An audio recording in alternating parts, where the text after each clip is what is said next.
喺今集開始之前，希望各位觀看呢條片嘅朋友或者網友，你哋可以用1至2秒嘅時間嚟到訂閱我哋嘅頻道，作為對我哋嘅支持，等我哋做得更加好。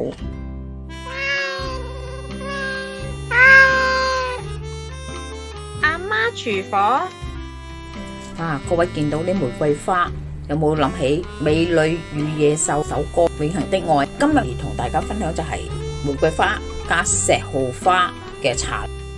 玫瑰花有舒緩精神、抗鬱，中醫嘅配方裏邊咧都會加啲玫瑰花落去，但係佢份量唔係多，一個人都好少啫。如果你自己泡水泡茶咁咧，你個份量都唔可以過多咧，因為佢有活血嘅作用。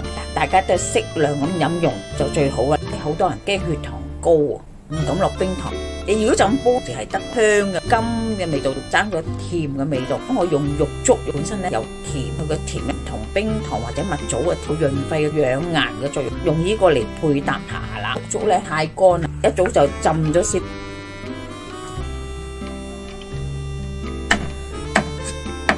出嚟啲水都沙，所以我哋唔要。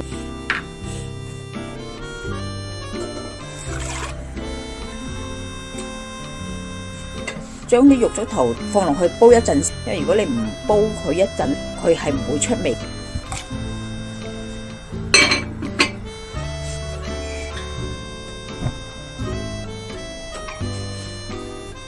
個火先，將啲花倒晒落去，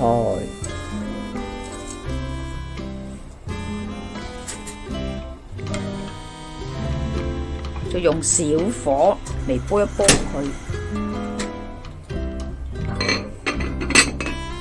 輕微滾到熄火，焗到石斛花、玫瑰花個味道就出嚟，可以睇到佢微微咁樣滾起，熄火，咁焗佢一陣間先至倒出嚟啦。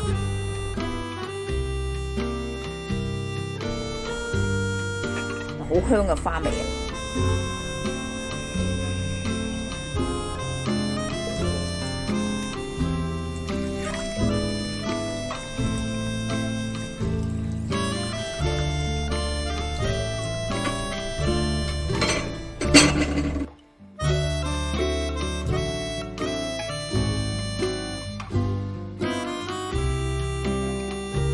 今集已經差唔多啦，多謝各位嘅收睇。詳細嘅食譜我哋會上傳喺 Facebook 嘅專頁裏邊，有興趣嘅話可以查閱。另外，如果喜歡我哋頻道嘅話呢，可以訂閱我哋嘅頻道，以作對我哋嘅支持。希望大家喜歡，我哋下集再見啦，拜拜。